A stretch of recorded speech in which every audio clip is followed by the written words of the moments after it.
ഇതിൽ ആരോപണവിധിയായ യുവതിക്കെതിരെ പോലീസ് കേസെടുത്ത സാഹചര്യത്തിൽ അവർ വിദേശത്തേക്ക് കടന്നോ എന്നൊരു സംശയം ഉയർന്നിരിക്കുന്നു. കൂടുതൽ വിവരങ്ങളുമായി നമുക്കൊപ്പം നിഖിൽ പ്രമേഷ്. സമൂഹ മാധ്യമത്തിന്റെ അധിക്ഷേപത്തിൽ യുവാവ് ജീവനൊടുക്കാനിടയായതിൽ സംഭവ ദിവസം ആരും പരാതി പറഞ്ഞിട്ടില്ലെന്ന് ബസ്സിലെ ജീവനക്കാർ. ഏതെങ്കിലും യുവതികളോട് നിങ്ങളോട് ഈ രീതിയിൽ എന്തെങ്കിലും പരാതി പറയോ, അങ്ങനെ എന്തെങ്കിലും ചെയ്തിട്ടുണ്ടായിരുന്നു? ഒന്നും ഉണ്ടായിട്ടില്ല. അങ്ങനത്തെ സംഭവം. ഷിംജിത തന്തയുടെ രണ്ടാം കെട്ട് നടത്താൻ വേണ്ടിയിട്ട് റീച്ച് ഉണ്ടാക്കി കാശുണ്ടാക്കാൻ കഷ്ടപ്പെട്ട ഷിംജിത ഇപ്പൊ നാട് വിട്ടുപോയി എന്നാണ് കേൾക്കുന്നത്. ഇപ്പൊ എന്താണോ അവൾക്ക് രണ്ടാം കെട്ട് നടത്തണ്ടെന്ന് തോന്നുന്നു. എങ്ങനെങ്കിലൊക്കെ ജീവനം കൊണ്ട് രക്ഷപ്പെട്ടാ മതി എന്ന അവസ്ഥയിലാണെന്ന് തോന്നുന്നു. തള്ള നാട് വിട്ടിട്ടുണ്ട്. ഞാൻ ഇവിടത്തെ നിയമത്തെയോ പോലീസുകാരെയോ എനിക്ക് വിശ്വാസമില്ല എന്നുള്ള എന്റെ അഭിപ്രായം പറയുമ്പോ ചില ആൾക്കാർക്ക് അത് ഭയങ്കരമായിട്ട് പ്രശ്നമാവാറുണ്ട്. ഇവിടെയും ഞാൻ പറയുന്നു എനിക്ക് വിശ്വാസമില്ല. കാരണം ഈ ഒരു കേസ് വന്നപ്പോ തന്നെ ആദ്യം ഇതെടുത്ത് ആത്മഹത്യയാക്കാനായിരുന്നു എല്ലാവർക്കും തിരക്ക്. ഇപ്പൊ ഈ ഷിംജിത എന്ന് പറയുന്ന പുന്നാര മോള് നാട് വിട്ടിട്ടുണ്ടെങ്കിൽ അതില് നല്ലൊരു പങ്ക് നമ്മുടെ പോലീസുകാർക്കുണ്ട്. നിഖിൽ പ്രമേഷ് തത്സമയം ചേരുകയാണ്. നിങ്ങൾക്കറിയാം, ബസ്സിൽ ലൈംഗിക അധിക്ഷേപം നേരിട്ട് വന്ന ഒരു യുവതി ആരോപണം നടത്തിന് പിന്നാലെ മാനഹാനി മൂലം ഒരു യുവാവ് ദീപക് ആത്മഹത്യ ചെയ്ത വിവരം അറിയാം. ഇതിൽ ആരോപണവിധിയായ യുവതിക്കെതിരെ പോലീസ് കേസെടുത്ത സാഹചര്യത്തിൽ അവർ വിദേശത്തേക്ക് കടന്നോ എന്നൊരു സംശയം ഉയർന്നിരിക്കുന്നു. കൂടുതൽ വിവരങ്ങളുമായി നമുക്കൊപ്പം നിഖിൽ പ്രമേഷ് തത്സമയം കോഴിക്കോട് നിന്ന് ചേരുകയാണ്. Nikhil, good morning. ശരിക്കും ഒരു വിദേശത്തേക്ക് കടന്നു എന്നുള്ളതിന് എന്തെങ്കിലും സൂചനകൾ നമുക്ക് ലഭിച്ചോ? Good morning. അന്വേഷണ സംഘം ഇന്നലെ വടകരയിലെ വീട്ടിലെത്തി യുവതിയുടെ മൊഴി വിശദമായി രേഖപ്പെടുത്തിയിരുന്നു. അതിന് പിന്നാലെയാണ് പോലീസ് കേസെടുക്കുന്ന സാഹചര്യം ഉണ്ടായത്. ഇതിനുശേഷം ഒരു അറസ്റ്റിലേക്ക് അടക്കം കടന്നേക്കുമെന്നുള്ള ആശങ്ക രൂപപ്പെട്ടതിന്റെ പശ്ചാത്തലത്തിൽ ഈ യുവതി ഇപ്പോൾ വിദേശത്തേക്ക് കടന്നിരിക്കുന്നു എന്നുള്ള സൂചനകൾ അന്വേഷണ സംഘത്തിന് ലഭിച്ചിട്ടുണ്ട്. എന്തായാലും ഇവർ ഇന്നലെ മൊഴിയെടുത്ത വീട്ടിൽ നിലവിലത്തെ സാഹചര്യത്തിൽ അവരില്ല. അതുകൊണ്ട് തന്നെ വിദേശത്തേക്ക് അവർ കടന്നു എന്നുള്ള ചില സൂചനകൾ അന്വേഷണ സംഘത്തിന് ലഭിച്ചിട്ടുണ്ട്. ഇതുമായി ബന്ധപ്പെട്ട അന്വേഷണങ്ങൾ പോലീസ് ഇപ്പോൾ നടത്തിക്കൊണ്ടിരിക്കുകയാണ്.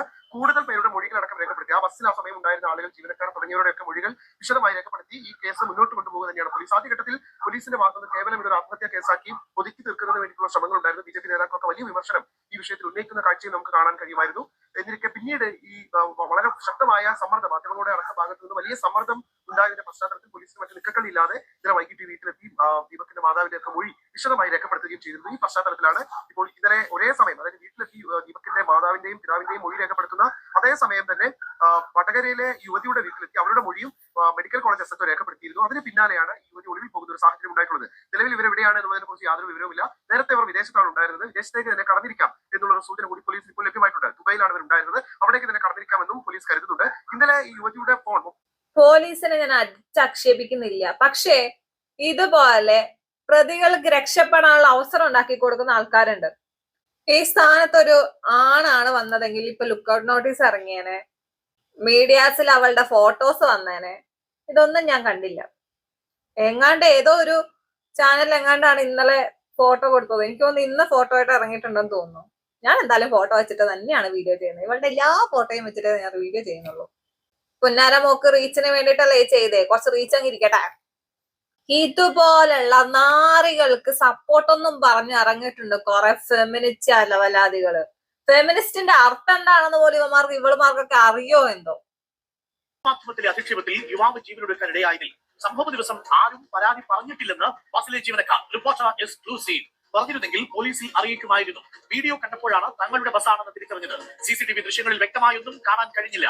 ദൃശ്യങ്ങൾ പോലീസിനെ കൈമാറിയിട്ടുണ്ടെന്നും ബസ് ജീവനക്കാർ റിപ്പോർട്ടറിനോട് പറഞ്ഞു. തരത്തിൽ ആ സമയത്ത് ഏതെങ്കിലും യുവതികളോട് നിങ്ങളോട് ഈ രീതിയിൽ എന്തെങ്കിലും പരാതി പറയോ, അങ്ങനെ എന്തെങ്കിലും ചെയ്തിട്ടുണ്ടായിരുന്നു? ഒന്നും ഉണ്ടായിട്ടില്ല. അങ്ങനത്തെ സംഭവം നമ്മൾ സാധാരണ രീതിയിൽ പോകുന്നത് തന്നെയാണ്. നമ്മുടെ അങ്ങനത്തെ പരാതികളോ നമ്മളൊന്നും പറയാ അങ്ങനൊന്നും ചെയ്തിട്ടൊന്നും ഉണ്ടായിട്ടില്ല. ഈ പുന്നാര മോള് ഒരു ഡയലോഗ് പറഞ്ഞിട്ടുണ്ടായിരുന്നല്ലോ, മുന്നിൽ നിൽക്കുന്ന ആൾക്കാർക്ക് പ്രശ്നം കണ്ടിട്ടാണ് ഞാൻ വീഡിയോ എടുത്തത്, അവള് തോലിച്ചതെന്നൊക്കെ. ഇവർ ഈ പറയുന്നതിൽ തന്നെ മനസ്സിലാക്കും അങ്ങനെ ഒരു പ്രശ്നമേ അവിടെ നടന്നിട്ടില്ല. അവൾക്ക് എന്തെങ്കിലുമൊക്കെ വായി തോന്നിയത് വിളിച്ചു പറയണം, കുറച്ച് റീച്ച് മേടിക്കണം. ഇപ്പൊ അഥവാ ആരെങ്കിലും ചോദ്യം ചെയ്ത് വന്നു കഴിഞ്ഞാൽ പിന്നെ അതിൽ നിന്ന് മുങ്ങണല്ലോ. അതിന് അവൾ ഉണ്ടാക്കി വെച്ച ഒരു കഥ. ഇതിനെ സപ്പോർട്ട് ചെയ്തിട്ട് RJ അഞ്ജലി വന്നിട്ട് ഒരു പോസ്റ്റ് ഇട്ടിട്ടുണ്ടായിരുന്നു. സോഷ്യൽ മീഡിയ അല്ല കോടതി, കമന്റ് ബോക്സ് അല്ല നിങ്ങളുടെ വ്യക്തിത്വം നിശ്ചയിക്കുന്നതും. ബസ്സിൽ എത്രയോ തവണ ദുരനുഭവങ്ങൾ നേരിട്ടിട്ടുണ്ട്.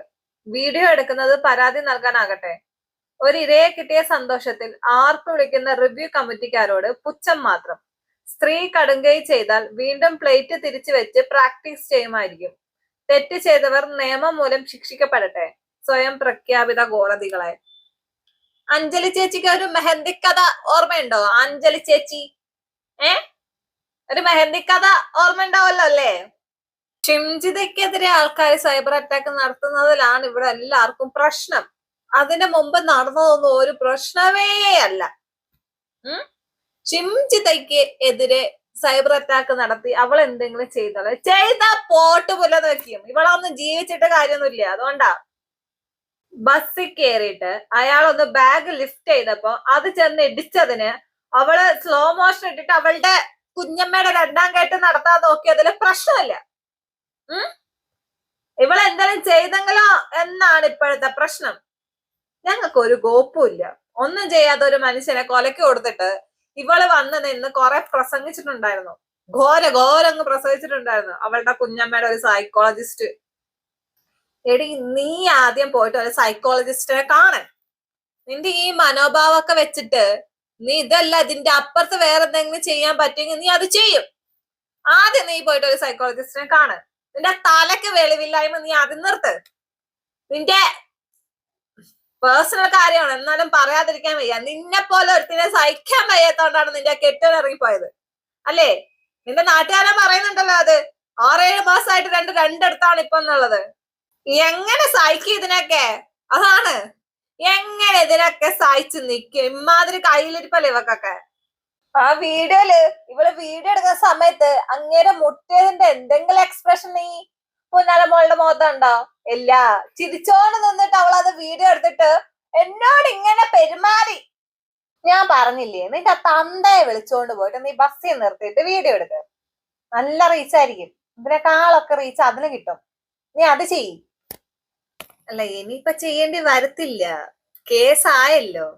ഇപ്പൊ നാട് വിട്ടിട്ട് ഇനി തിരിച്ചെന്തായാലും വരും. വന്നു കഴിയുമ്പോ ഇനി കുറച്ചുനാള് ജയിലിൽ കിടക്കാം. അപ്പൊ പിന്നെ ഈ റീച്ച് ഒന്നും വേണ്ടി വരത്തില്ല.